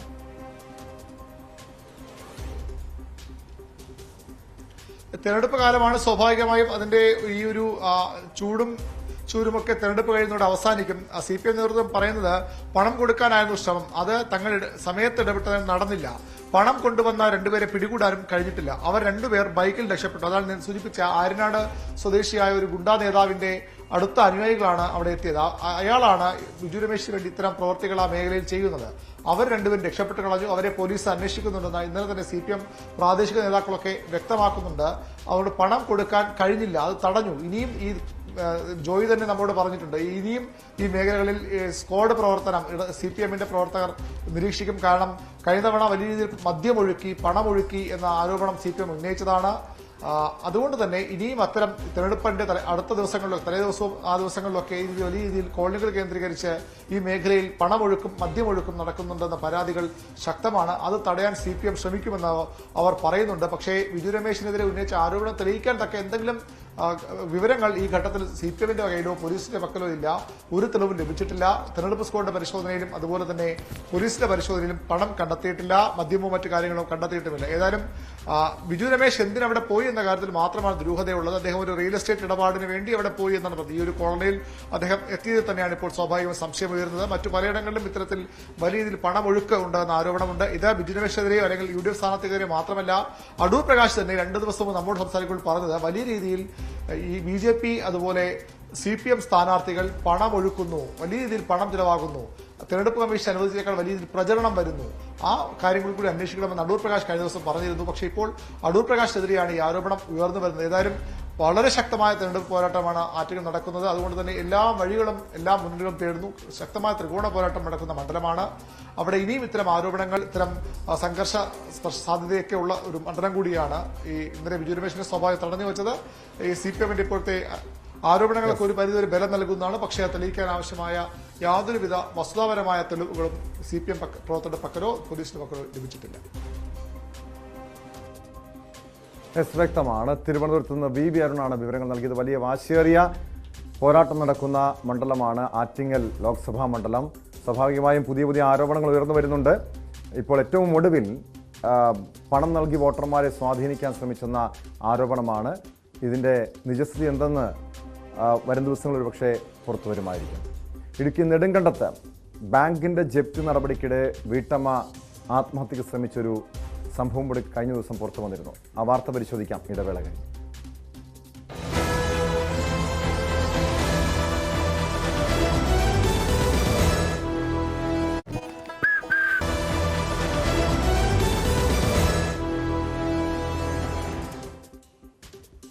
സ്പോട്ട് ലൈവ് തുടരുന്നു. മനുഷ്യത്വം ലെവലേശമില്ലാത്ത ചില ബാങ്ക് ഉദ്യോഗസ്ഥരെക്കുറിച്ച് നമ്മൾ കേട്ടിട്ടുണ്ട്. ഒരു പാവപ്പെട്ടവന്റെ വായ്പാ തിരിച്ചടവ് മുടങ്ങിയാൽ ജപ്തി നടപടികളിലേക്ക് അതിവേഗത്തിൽ കടക്കും. ഇടുക്കി നെടുങ്കണ്ടത്തെ ഷീബയും കുടുംബവും വീടും സ്ഥലവും ബാങ്ക് വായ്പയിലാണ് വാങ്ങിയത്. സാമ്പത്തിക ബുദ്ധിമുട്ടുകൾ മൂലം തിരിച്ചടവ് മുടങ്ങി. ഇതോടെ ബാങ്കിൽ നിന്ന് ജപ്തി നടപടികളുമായി ഉദ്യോഗസ്ഥരെത്തി. ജപ്തി നടപടിക്കിടെ വീട്ടമ്മ പെട്രോൾ ഒഴിച്ച് തീ കൊളുത്തി ആത്മഹത്യക്ക് ശ്രമിക്കുകയായിരുന്നു. ഗുരുതരമായി പൊള്ളലേറ്റ നെടുങ്കണ്ട സ്വദേശിനി ഷീബ കോട്ടയം മെഡിക്കൽ കോളേജ് ആശുപത്രിയിൽ ചികിത്സയിലാണ്. ഇവരെ രക്ഷിക്കാൻ ശ്രമിക്കുന്നതിനിടെ നെടുങ്കണ്ടം പോലീസ് സ്റ്റേഷനിലെ 2 ഉദ്യോഗസ്ഥർക്കും പൊള്ളലേറ്റു. സംഭവത്തിൽ വലിയ പ്രതിഷേധം നെടുങ്കണ്ടത്ത് ഉയരുന്നുണ്ട്. ഈ ബാങ്കിനെതിരെയും പോലീസിനെതിരെയുമാണ് പ്രതിഷേധം. ഇന്ന് പലയിടങ്ങളിലും വിവിധ സംഘടനകളുടെ നേതൃത്വത്തിലായിരുന്നു, യുവജന സംഘടനകളുടെയും മഹിളാ സംഘടനകളുടെയും നേതൃത്വത്തിലായിരുന്നു പ്രതിഷേധം.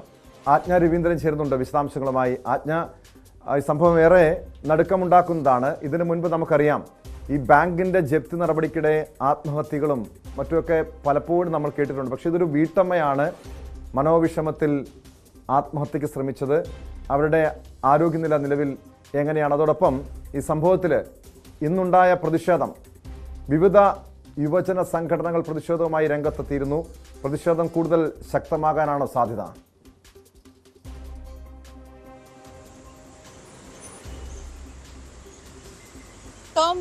ഇതിന് സംഭവത്തെ തുടർന്ന് ബാങ്കിന്റെ ആ ശാഖ ഇന്ന് തുറന്നിട്ടില്ല എന്നാണ് അറിയുന്നത്. പ്രതിഷേധം ശക്തമാണ്. ഇന്ന് KSU പ്രവർത്തകരും മഹിളാ അസോസിയേഷനും അവിടെ പ്രതിഷേധം നടത്തുന്നുണ്ട്. കഴിഞ്ഞ ദിവസം മഹിളാ കോൺഗ്രസിന്റെ പ്രവർത്തകർ ഇന്നലെ പ്രതിഷേധം നടത്തിയിരുന്നു. ഈ സംഭവം നടക്കുന്നത് 2019 ഷീബയും ദിലീപും ഈ വീട് 13 സെന്റ് ഭൂമിയുള്ള ഈ വീട് ഉടമയിൽ നിന്നും വാങ്ങുന്നത്. ശരിക്കും ഈ ലോൺ എടുത്തത് ഉടമയാണ്. ലോണോട് കൂടിയുള്ള ആണ് ഈ വീടും സ്ഥലവും അവർ വാങ്ങിയത്. തുടർന്ന് ഇവർ വായ്പയുടെ ബാധ്യത ഏറ്റെടുത്തോളാം എന്നുള്ള കണ്ടീഷനിലായിരുന്നു. 25 ലക്ഷം രൂപയായിരുന്നു ഉടമ ലോൺ എടുത്തിരുന്നത്. ഇപ്പോഴും ഈ ബാങ്കിന്റെ ലോൺ സംബന്ധമായ കാര്യങ്ങൾ ഉടമയുടെ, അതായത് വസ്തുവിന്റെ പഴയ ഉടമയുടെ പേരിൽ തന്നെയാണ് ഉള്ളത്.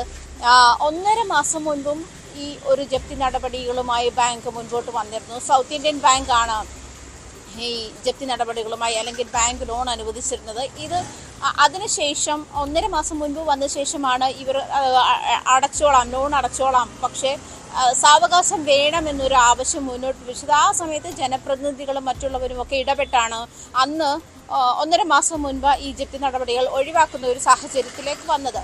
തുടർന്ന് ഇപ്പോൾ വീണ്ടും കോടതി ഉത്തരവുമായിട്ട് ബാങ്ക് വന്നിരിക്കുകയാണ്. അങ്ങനെയാണ് ജപ്തി നടപടികളുമായി മുന്നോട്ട് പോകാൻ ബാങ്ക് തീരുമാനിക്കുന്നത്. എന്തായാലും മുൻപ് ഈ 1.5 മാസം മുൻപ് നടന്നപ്പോഴും ജപ്തി നടപടികളുമായി വന്നപ്പോഴും അന്നും ഈ ഷീബ ആത്മഹത്യ ചെയ്യാൻ ശ്രമിച്ചിരുന്നു. കൈഞ്ഞരമ്പ് മുറിച്ച് ആത്മഹത്യ ചെയ്യാൻ ആ സമയത്ത് ശ്രമിച്ചിരുന്നു. അന്ന് ഇതുപോലെ പ്രതിഷേധമുണ്ടായതിനെ തുടർന്നാണ് ജപ്തി നടപടികൾ നീട്ടിവെച്ചത്. ബാങ്കിന്റെ ഭാഗത്തൊന്നും ഔദ്യോഗിക സ്ഥിരീകരണമൊന്നും ഉണ്ടായിട്ടില്ല. എങ്കിൽ പോലും 63 ലക്ഷം രൂപയാണ് പലിശ അടക്കം മുതലെന്നാണ് മനസ്സിലാക്കാൻ വീട്ടുടമ പറയുന്നത്. എന്നാൽ 36 ലക്ഷം രൂപ അദാലത്തിൽ ഒരു പക്ഷേ അറ്റൻഡ് ചെയ്തിരിക്കാം, പങ്കെടുത്തിരിക്കാം. അതിനുശേഷം 36 ലക്ഷം രൂപ തിരിച്ചടവ് വേണമെന്നാണ് ബാങ്ക് ആവശ്യപ്പെടുന്നതെന്നാണ് മനസ്സിലാക്കാൻ കഴിയുന്നത്. എന്തായാലും ഇത് ബാങ്ക് ഈ ഉടമയും, അതായത് സ്ഥലം മുൻ ഉടമയും ബാങ്കും തമ്മിലുള്ള ഇടപാടാണ് ശരിക്കും ഈ ലോണിന്റെ ബാധ്യതകളൊക്കെ വരുന്നത്. അതിൽ ഷീബ വസ്തു വാങ്ങിയ ശേഷം ഷീബയിലേക്ക് ആ ബാധ്യത വന്നു ചേരുകയായിരുന്നു എന്ന് വേണം മനസ്സിലാക്കാൻ. ഇതേ തുടർന്നാണ് കഴിഞ്ഞ ദിവസം ഇവർ ജപ്തി നടപടികളുമായി ബാങ്ക് മുന്നോട്ട് പോകുമെന്നുള്ള മാനസിക സമ്മർദ്ദം മൂലമാണ് ഇവർ പെട്രോൾ ഒഴിച്ച് തീ കൊളുത്തിയതെന്ന് മനസ്സിലാക്കുന്നത്. അതേ തുടർന്ന് ഒരു സിവിൽ പോലീസ് ഓഫീസർ, ഒരു വനിതാ സിവിൽ പോലീസ് ഓഫീസർക്കും ഗുരുതരമായി പൊള്ളലേറ്റിട്ടുണ്ട്. ഷീബയുടെ അവസ്ഥ അതീവ ഗുരുതരമാണ്. 80% ശരീരത്തിൽ പൊള്ളലേറ്റിട്ട് കോട്ടയം മെഡിക്കൽ കോളേജിലാണുള്ളത്. വനിതാ പോലീസുകാരിക്കും എത്ര ലക്ഷം രൂപയായിരുന്നു ഈ ബാങ്ക് വായ്പ എടുത്തത്? അതോടൊപ്പം ഇത് ആദ്യം തന്നെ സൂചിപ്പിച്ചു, ഇതിന് മുൻപ് ഏതാനും മാസങ്ങൾക്ക് മുൻപ് ജപ്തി നടപടികളുമായി ഇതിനു മുൻപ് ബാങ്ക് ഉദ്യോഗസ്ഥർ എത്തിയിരുന്നു. ഇവർക്കൊരു സാവകാശം നൽകിയിരുന്നില്ല, ഈ ബാങ്ക് വായ്പ തിരിച്ചടയ്ക്കാനുള്ളൊരു സാവകാശം നൽകിയിരുന്നില്ല. അതോടൊപ്പം അറിയേണ്ടത്, നേരത്തെ ആദ്യം തന്നെ സൂചിപ്പിച്ചു, സാമ്പത്തിക പ്രതിസന്ധിയെ തുടർന്നാണ് ബാങ്ക് വായ്പ മുടങ്ങിയതെന്ന്. ഈ കുടുംബത്തിൻ്റെ വരുമാന മാർഗം എന്താണ്? ഇത് തിരിച്ചടയ്ക്കാനുള്ളൊരു ശേഷിയില്ലാത്തൊരു അവസ്ഥയാണോ ഇവർക്ക്?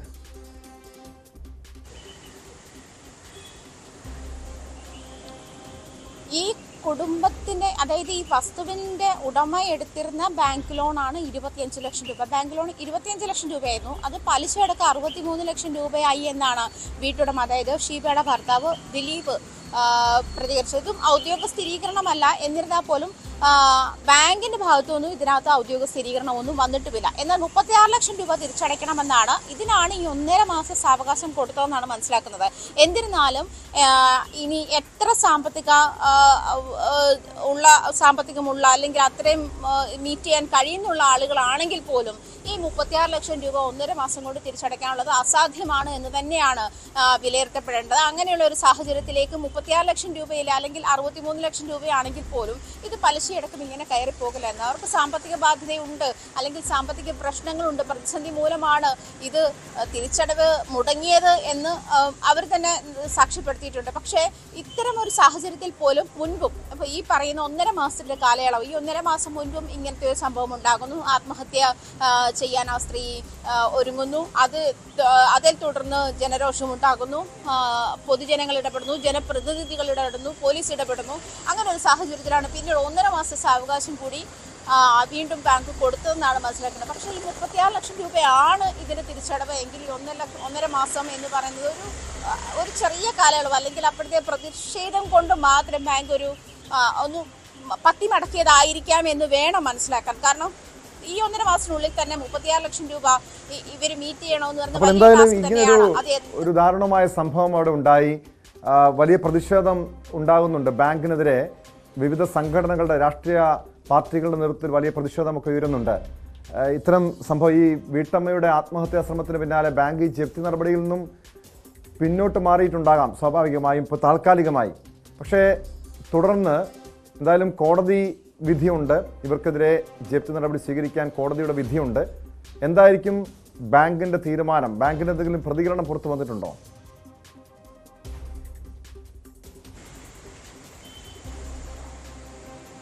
ബാങ്ക് ഔദ്യോഗികമായി പ്രതികരിക്കാൻ ഇതുവരെയും പ്രതികരിച്ചിട്ടില്ല എന്നാണ് അറിയുന്നത്. അതേസമയം ഈ ലോൺ ഉള്ളത് ഉടമയുടെ പേരിലാണ്. ഇതിന്റെ ബാധ്യതയുള്ളതും മുൻ ഉടമയ്ക്കാണ്, ഷീബയ്ക്കോ അല്ലെങ്കിൽ അവരുടെ ഭർത്താവിനോ അല്ല. ജപ്തി നടപടികൾ നടക്കുമ്പോൾ പോലും ഈ വസ്തുവിന്റെ ഇപ്പോഴത്തെയും ഈടായി ഈ വസ്തു ബാങ്കിൽ വെച്ചിരിക്കുന്നത് കൊണ്ട് തന്നെ ഈ വസ്തുവും അല്ലെങ്കിൽ വീടും ഇപ്പോഴും പഴയ ഉടമയുടെ പേരിൽ തന്നെയാണ്. അപ്പോൾ അങ്ങനെ ഒരു സാഹചര്യമാണ് മുന്നിലുള്ളത്. ഇതിന്റെ ഒരു വിലയിരുത്തൽ എന്ന തരത്തിൽ പറയുമ്പോൾ ഈ തരത്തിൽ ഇവരുടെ സാമ്പത്തികമായി ഇവർക്ക് ഇത്ര നഷ്ടം വന്നത്, അല്ലെങ്കിൽ ഇതിനെ മീറ്റ് ചെയ്യാനുള്ള ഇതെങ്ങനെ പ്രശ്നം പരിഹരിക്കുമെന്നുള്ള പ്രതിസന്ധി ആയിരുന്നിരിക്കാം ഒരു പക്ഷേ ഈ വീട്ടമ്മയെ ഇത്തരം ഒരു സാഹചര്യത്തിലേക്ക് കൊണ്ടെത്തിച്ചത് എന്ന് വേണം മനസ്സിലാക്കാൻ. നമുക്കറിയാം, കേരളത്തിൽ അങ്ങോളം ഇങ്ങോളം എല്ലാ ബാങ്കുകളും പ്രത്യേകിച്ചും സാധാരണക്കാരോടും സാമ്പത്തിക പ്രതിസന്ധിയുള്ള ആളുകളോടും ഉള്ള നടപടി ബാങ്കിന്റെ ആസ്തി കൂട്ടുക എന്നുള്ളൊരു ലക്ഷ്യം മാത്രമായി മാറിക്കൊണ്ടിരിക്കുന്ന ഒരു സാഹചര്യത്തിൽ ഇത്തരത്തിൽ സാമ്പത്തികമായി പ്രതിസന്ധി നേരിടുന്ന ആളുകളെ ഒരു തരത്തിലും പരിഗണിക്കാതെയുള്ള നീക്കങ്ങളാണ് പല ബാങ്കുകളും അങ്ങോളം ഇങ്ങോളം ചെയ്തുകൊണ്ടിരിക്കുന്നതും. ആത്മഹത്യാ കേസുകൾ ഒന്നോ രണ്ടോ അല്ല, നിരവധിയാണ് നമ്മുടെ കൺമുമ്പിൽ തന്നെ. അതാണ് വലിയ പ്രതിഷേധത്തിന് കാരണമാകുന്നത്. വലിയ ബിസിനസ്സുകാർ കോടികൾ വായ്പയെടുത്ത് മുങ്ങിയിട്ടും അവർക്കെതിരെ എന്ത് നടപടി സ്വീകരിക്കുന്നുവെന്ന് പൊതുസമൂഹം ചോദിക്കാറുണ്ട്. അവിടെയാണ് പാവപ്പെട്ടവനും സാധാരണക്കാരൻ്റെയും വായ്പ തിരിച്ചടവ് മുടങ്ങിയാൽ ജപ്തി നടപടികളിലേക്ക് അതിവേഗം ചില ബാങ്കുകൾ കടക്കുന്നത്. സ്പോട്ട് ലൈവിലേക്ക് തിരികെ എത്താം ഇടവേളയ്ക്ക് ശേഷം.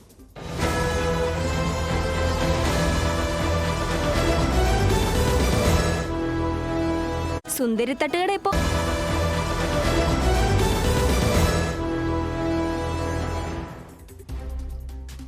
മൂന്നാറിലെ റിസോർട്ടിൽ ചീഫ് സെക്യൂരിറ്റിയായി ജോലി ചെയ്തിരുന്ന കൊട്ടാരക്കര സ്വദേശി പത്മകുമാറിന്റെ ദുരൂഹ മരണമാണ് സ്പോട്ട് ലൈവിനി പരിശോധിക്കുന്നത്. മാർച്ച് 18 ജോലി സ്ഥലത്ത് നിന്നും വിഷം ഉള്ളിൽ ചെന്ന നിലയിൽ ആശുപത്രിയിൽ പ്രവേശിപ്പിക്കും വഴിയാണ് മരണം സംഭവിച്ചത്. പത്മകുമാർ ചുമയ്ക്ക് ഉപയോഗിക്കുന്ന മരുന്നിൽ വിഷം കലർത്തി കൊലപ്പെടുത്തിയതെന്നാണ് കുടുംബത്തിന്റെ ആരോപണം. സംഭവത്തിൽ ക്രൈംബ്രാഞ്ച് അന്വേഷണം ആവശ്യപ്പെട്ട് കുടുംബം പരാതി നൽകിയിരിക്കുകയാണ്. തുടക്കം മുതൽ തന്നെ നമ്മുടെ അടുത്ത് പറയുന്നത് ഒരു പനി മൂലം ഹോസ്പിറ്റലിൽ അഡ്മിറ്റ് ചെയ്തു, അങ്ങനെ ആ രീതിയിലാണ് പറയുന്നത്. അതിൽ നിന്നാണ് പിന്നീട് അവസാനം എത്തുന്നത് അവർ പറയുന്നത് മരുന്ന് മാറി കഴിച്ചു നിരത്തിലേക്ക്. അവസാനം അവർ പറയുന്നത് അവരുടെ ചെന്നപ്പോൾ അവർ പറയുന്നത് ഒരു നെഗ്ലിജൻസ്, ഇതിനകത്ത് എന്തോ ഒരു അബദ്ധം പറ്റിയിട്ടുണ്ട് എന്നും മാനേജ്മെന്റ് പറയുന്നു. എന്ന് പറയുമ്പോൾ തന്നെ അടിമുടി നമുക്ക് സംശയമായി കഴിഞ്ഞു. വിഷം ഉള്ളിൽ ചെന്നു എന്ന് പറയുന്നത് ഇത് എങ്ങനെയായി? ഒരു കാരണവശാലും വിഷം കഴിക്കേണ്ട സാഹചര്യം അദ്ദേഹത്തിനില്ല. കാര്യം അദ്ദേഹം വിഷം കഴിക്കണമെങ്കിൽ കുറച്ചധികം നാൾക്ക് മുമ്പേ കടബാധ്യതകളും കഴിക്കണമായിരുന്നു. പക്ഷെ ഇപ്പം യാതൊരു ബാധ്യതകളും ഇല്ല, വളരെ സേഫാണ്. അദ്ദേഹത്തിന്റെ കുട്ടികളുമായിട്ട് കുടുംബമായിട്ട് വളരെ സന്തോഷത്തോടെ കഴിയുന്ന സാഹചര്യമാണുള്ളത്. അത് ഇന്ന് വിളിച്ചു പറഞ്ഞതാ, മരുന്ന് മാറി കുടിക്കുന്നു പറഞ്ഞു വിളിച്ചു പറഞ്ഞു. എന്തോ വിദ്യാഭ്യാസമുള്ളവരെ എഞ്ചിനീയറിംഗ് പാസ്സായ കുഞ്ഞ് അവൻ എന്തോ മരുന്ന് മാറി കുടിക്കും സംശയമുണ്ട്, ബലമായ സംശയമുണ്ട്. ഇത് തീർച്ചയായിട്ടും കൊലപാതകം തന്നെയാണെന്നാണ് എനിക്ക് പറയാൻ കഴിയുന്നത്. അതുകൊണ്ട് ഇത് നമ്മൾ ശകലം പോലും പിന്നോട്ട് പോകില്ല. ഇത് അന്വേഷിച്ച് ഇതിൻ്റെ കൃത്യമായ കുറ്റവാളികളെ കണ്ടെത്തി നീതിയുടെയും മുന്നിൽ കൊണ്ടുവന്ന് ആ കുടുംബത്തിനും ഈ നാട്ടുകാർക്കും സമാധാനവും ഒരു വ്യക്തതയും വരുത്തേണ്ട ആവശ്യകത പോലീസിനുണ്ട്. വാർത്തയുടെ വിശദാംശങ്ങളുമായി കൊട്ടാരക്കരയിൽ നിന്ന് വിനീഷ് ചേരുന്നു. വിനീഷ്, കൊട്ടാരക്കര സ്വദേശിയായ പത്മകുമാറിന്റെ മരണം സംഭവിച്ചിട്ട് 1 മാസം പൂർത്തിയാകുന്നു.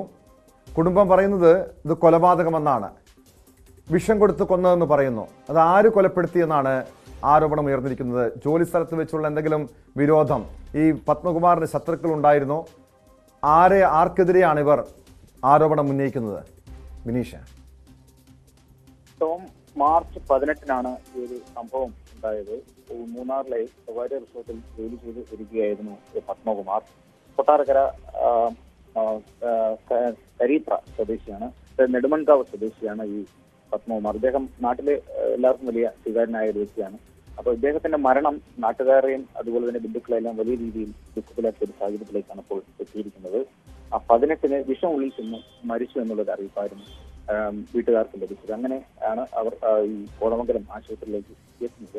പക്ഷേ ഇവർക്ക് തുടക്കം മുതൽ തന്നെ ഇതിൽ അസ്വാഭാവികത തോന്നിയിരുന്നു എന്നാണ് അറിയാൻ കഴിയുന്നത്. സംഭവത്തിൽ ഇതിന്റെ ഒരു അസ്വാഭാവിക മാറ്റി കൃത്യമായ ഒരു അന്വേഷണം നടത്തണം എന്നുള്ള ഒരു ആവശ്യമാണ് ബന്ധുക്കളുടെ ഭാഗത്ത് നിന്നും ഉയർന്നു വന്നിരിക്കുന്നത്. കത്തിറപ്പിൽ വിഷം കലർത്തി ഈ പത്മകുമാറിനെ കൊന്നതാകാം എന്നുള്ള ഒരു സംശയത്തെ തുടർന്നാണ് അവർ ഇപ്പോൾ പരാതി നൽകിയിരിക്കുന്നത്. അത്തരത്തിലുള്ള ഒരു അന്വേഷണമാണ് ആവശ്യപ്പെട്ടിരിക്കുന്നത്. മുഖ്യമന്ത്രിക്കും DGPക്കും അടക്കം ഇപ്പോൾ കുടുംബം പരാതി നൽകിയിരിക്കുകയാണ്. ഈ സംഭവത്തിൽ ഇതുമായി ബന്ധപ്പെട്ട് കൂടുതൽ വ്യക്തത വരുത്തുന്നതിനായി ഈ റിസോർട്ട് അധികൃതരോ ഇവരോടൊപ്പം തന്നെ പത്മനോടൊപ്പം ജോലി ചെയ്തവരോ ഒന്നും തന്നെ ഇതുമായി ബന്ധപ്പെട്ട് പ്രതികരിക്കാൻ ഇതുവരെ തയ്യാറായിട്ടില്ല എന്നാണ് ഇപ്പോൾ അറിയാൻ കഴിയുന്നത്.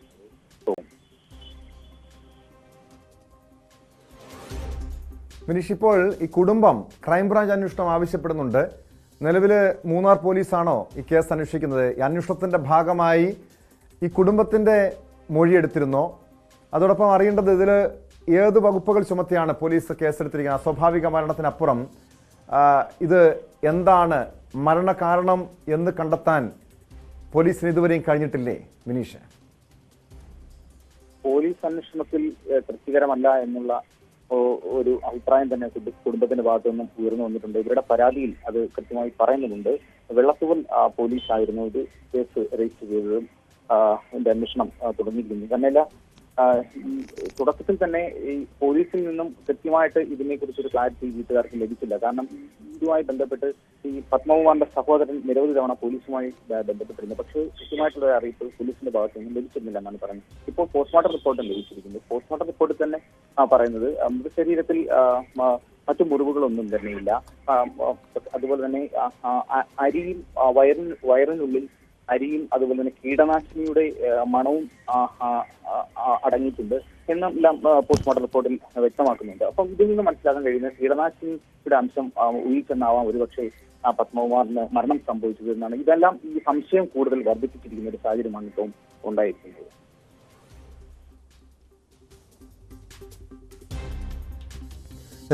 വ്യക്തമാണ്. കൊട്ടാരക്കരയിൽ നിന്ന് വിനീഷാണ് വിവരങ്ങൾ നൽകിയത്. മൂന്നാറിലെ സെക്യൂരിറ്റി ജീവനക്കാരനായിരുന്ന കൊട്ടാരക്കര സ്വദേശി പത്മകുമാറിന്റെ ദുരൂഹ മരണത്തിലാണ് കുടുംബം ആരോപണവുമായി രംഗത്തെത്തിയിരിക്കുന്നത്. ക്രൈംബ്രാഞ്ച് അന്വേഷണം വേണമെന്നാണ് ആവശ്യം. സംഭവം നടന്ന് 1 മാസത്തിന് ശേഷവും എന്താണ് മരണകാരണമെന്ന് കണ്ടെത്താൻ പോലീസിന് കഴിഞ്ഞിട്ടില്ല. ഈ സാഹചര്യത്തിലാണ് കുടുംബം ക്രൈംബ്രാഞ്ച് അന്വേഷണം ആവശ്യപ്പെട്ടിരിക്കുന്നത്. സംവിധായകൻ ജോഷിയുടെ വീട്ടിൽ കഴിഞ്ഞ രാത്രി കവർച്ച നടന്നിരുന്നു. ആ വാർത്ത പരിശോധിക്കാം ഇടവേളയ്ക്ക് ശേഷം.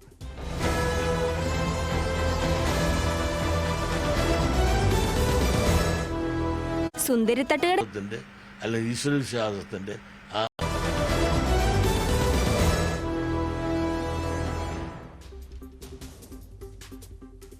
സ്വർണത്തിന് റെക്കോർഡ് വില കുതിക്കുകയാണ്.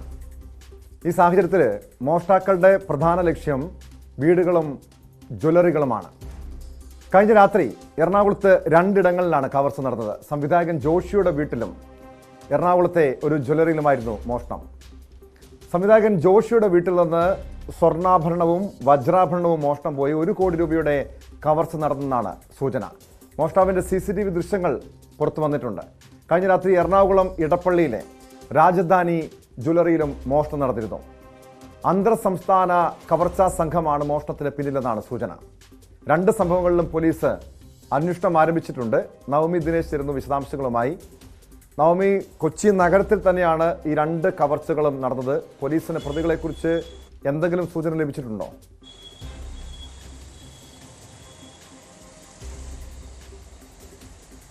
ടോം, ആദ്യം സംവിധായകൻ ജോഷിയുടെ വീട്ടിലെ മോഷണത്തിലേക്ക് വന്നാൽ ഇന്ന് പുലർച്ചെ 1 മണിയോടുകൂടിയായിരുന്നു പനമ്പള്ളി നഗറിലെ വീട്ടിൽ നിന്നും മോഷണം പോയത്. CCTV ദൃശ്യങ്ങളിൽ നിന്നും 30 വയസ്സ് പ്രായമുള്ള ടീഷർട്ടും തൊപ്പിയും പാൻറ്റും ധരിച്ച ഒപ്പം കറുത്തൊരു ഷോളും അയാളുടെ കയ്യിലുണ്ട് എന്നാണ് CCTV ദൃശ്യങ്ങളിൽ നിന്നും വ്യക്തമാകുന്നത്. അതിനുശേഷം ഇയാൾ ജനൽ പൊളിച്ച് ഉള്ളിലേക്ക് കടക്കാനുള്ള ശ്രമമാണ് നടത്തിയത്. അതിനുശേഷം ഇയാൾ CCTV നശിപ്പിക്കുകയും ചെയ്തിട്ടുണ്ട്. എന്തായാലും വീട്ടിൽ നിന്നും 1 കോടി രൂപ വിലമതിക്കുന്ന സ്വർണ്ണ വജ്ര ആഭരണങ്ങളും ഒപ്പം വിലമതിക്കുന്ന വാച്ചുകളാണ് നഷ്ടമായിരിക്കുന്നത്. അതായത് മുകളിലത്തെ 2 റൂമുകളിൽ നിന്നാണ് മോഷണം പോയത്. അതിലൊരു റൂമിന്റെ സേഫ് ലോക്കർ കുത്തിപ്പൊളിച്ച് 25 ലക്ഷം രൂപ വില വരുന്ന ഡയമണ്ട് നെക്ലസും 8 ലക്ഷം രൂപ വിലമതിക്കുന്ന മറ്റ് ഡയമണ്ടിന്റെ 10 കമ്മലുകളും 10 മോതിരങ്ങളും സ്വർണത്തിന്റെ 10 മാലകളും 10 വളകളും സ്വർണത്തിന്റെ 2 വങ്കികളും വില കൂടിയ 10 വാച്ചുമാണ് മോഷണം പോയിരിക്കുന്നത്. എന്തായാലും പോലീസ് കേസെടുത്ത് അന്വേഷണം ആരംഭിച്ചിട്ടുണ്ട്. ഇതിനോടകം തന്നെ CCTV ദൃശ്യങ്ങൾ ശേഖരിച്ചു കഴിഞ്ഞു. ഈ സമീപ പ്രദേശങ്ങളുമായി ബന്ധപ്പെട്ട CCTVകളും പോലീസിന്റെ പരിശോധനയിലുണ്ട്. ഈ പ്രതിയെക്കുറിച്ചുള്ള ഒരു സൂചന, ഏകദേശ ധാരണ പോലീസിന് ലഭിച്ചിട്ടുണ്ട്. ഈ സമീപ പ്രദേശത്ത് ഇറങ്ങിയ, അതായത് 2 ദിവസത്തിനുള്ളിൽ ഏതെങ്കിലും തരത്തിലുള്ളൊരു നിരീക്ഷണം ഈ വീടുമായി കേന്ദ്രീകരിച്ച് നടന്നിട്ടുണ്ടോ എന്നടക്കമുള്ള കാര്യങ്ങളാണ് പോലീസ് പരിശോധിക്കുന്നത്. ഒപ്പം വിരലടയാള വിദഗ്ധരും വീട്ടിലുള്ള വിരലടയാള വിദഗ്ധരും എത്തി ശേഖരിച്ചിട്ടുണ്ട്. ഈ സംഭവ സമയത്ത് ജോഷിയും ഭാര്യയും ഒപ്പം മരുമകളും മക്കളും ചെറുമക്കളും മാത്രമായിരുന്നു ഉണ്ടായിരുന്നത്. മകൻ കാക്കനാട്ടെ മറ്റൊരു ഫ്ളാറ്റിലായിരുന്നു. ഒപ്പം വീട്ടുജോലിക്കാരിയും ഉണ്ടായിരുന്നു. ഇവർ പുലർച്ചെ രാവിലെ 5 മണിയോടുകൂടി അടുക്കളയിൽ എത്തിയപ്പോഴാണ് ഈ മോഷണ വിവരം അറിയുന്നത്. ഉടൻ തന്നെ പോലീസിനെ അറിയിക്കുകയായിരുന്നു. എന്തായാലും പോലീസ് സ്ഥലത്തെത്തി പരിശോധനകളൊക്കെ നടത്തിക്കഴിഞ്ഞു. ഇനി പ്രതിക്ക് വേണ്ടിയിട്ടുള്ള തിരച്ചിൽ ആരംഭിച്ചിട്ടുണ്ട്. മറ്റൊരു മോഷണം തന്നെ നഗരത്തിലെ കളമശ്ശേരിയിലെ ഏറ്റവും പ്രധാനപ്പെട്ട ഒരു ജുവലറിയായ രാജധാനി ജുവലറിയിലാണ്. അവിടെയാണ് ഇന്ന് രാവിലെ ഒരു മോഷണം നടന്നത്. 4 പേരടങ്ങുന്ന അന്തർ സംസ്ഥാന തൊഴിലാളികളാണ്. അന്തർ സംസ്ഥാന മോഷണ സംഘമാണ് ഇവർക്ക് മുൻപും, അതായത് കേരളത്തിന് പുറത്ത് പല കേസുകളുണ്ടെന്ന് പിന്നീട് പോലീസിന് നടത്തിയ അന്വേഷണത്തിൽ മനസ്സിലായി. പോലീസ് ഒരു ജാഗ്രതാ നിർദ്ദേശം കൂടി നൽകിയിരിക്കുകയാണ്. അതിന്റെ CCTV ദൃശ്യങ്ങളും നമുക്ക് ലഭിച്ചിട്ടുണ്ട്. അതിൽ നിന്ന് കൃത്യമായി തന്നെ അറിയാൻ കഴിയും. ഇവർ ഈ 4 പേരടങ്ങുന്ന സംഘം ജുവലറിയിലെത്തി. ജുവലറിയിലെ ജീവനക്കാരിയോട് മാലകൾ എടുക്കാൻ പറയുന്നു. അതിൽ നിന്നാണ് ഒരു മാല മോഷ്ടിച്ച് ഒരു മാല കൈക്കലാക്കിയ ശേഷം ഇവർ കടന്നു കളയുന്നത്. പിന്നീട് നടത്തിയ ഈ ജുവലറികളുടെ പരിശോധനയിലാണ് ഒരു മാല നഷ്ടപ്പെട്ടു എന്നൊരു വിവരം ഇവർക്ക് മനസ്സിലാകുന്നത്. പിന്നീട് CCTV കേന്ദ്രീകരിച്ച് നടത്തിയ അന്വേഷണത്തിലാണ് ഇവരാണ് ഇത് മോഷ്ടിച്ചതെന്ന് മനസ്സിലാകുന്നത്. എന്നാലും ഇവർക്കെതിരെ കേരളത്തിന് പുറത്ത് നിരവധി കവർച്ചാ സംഭവങ്ങളിലെ CCTV ദൃശ്യങ്ങൾ പുറത്തു വന്നിട്ടുണ്ട്. അന്തർ സംസ്ഥാന മോഷണ സംഘങ്ങളെ കേന്ദ്രീകരിച്ചാണ് പോലീസിന്റെ അന്വേഷണമുള്ളത്. ഇവിടെ ശ്രദ്ധിക്കേണ്ട കാര്യം, ഇപ്പോൾ സംസ്ഥാനത്ത്, ഇത് കൊച്ചിയിലേത് ഒറ്റപ്പെട്ട സംഭവമല്ല, സംസ്ഥാനത്തെ വിവിധയിടങ്ങളിൽ മോഷ്ടാക്കൾ പലയിടങ്ങളിലും സാധാരണ വീട്ടുകാരുടെ നാട്ടുകാരുടെയൊക്കെ ഉറക്കം കെടുത്തുന്ന കാഴ്ച നമുക്ക് കാണാൻ കഴിയും. സ്വർണത്തിന് വലിയ വിലയുണ്ട്. വീട്ടിൽ സ്വർണം സൂക്ഷിക്കുന്നത് തന്നെ അപകടകരമാണ്. മാത്രമല്ല, ഈ ഇതര സംസ്ഥാന അന്തർ സംസ്ഥാന മോഷണ സംഘങ്ങൾ, അവരുടെ കയ്യിൽ ആയുധങ്ങൾ ഉണ്ടാകാം. പല രീതിയിലുള്ള അപകടങ്ങൾക്കും സാധ്യതയുണ്ട്. പോലീസ് അതുകൊണ്ട് തന്നെ കടുത്ത നടപടി സ്വീകരിക്കണം. പോലീസിൻ്റെ രാത്രികാല പട്രോളിംഗ് എല്ലാം ശക്തമാക്കേണ്ടത് ഈ സമയത്ത് അനിവാര്യമായിട്ടുള്ള കാര്യമാണ്. സ്പോട്ട് ലൈവ് പൂർണ്ണമാകുന്നു. നമസ്കാരം.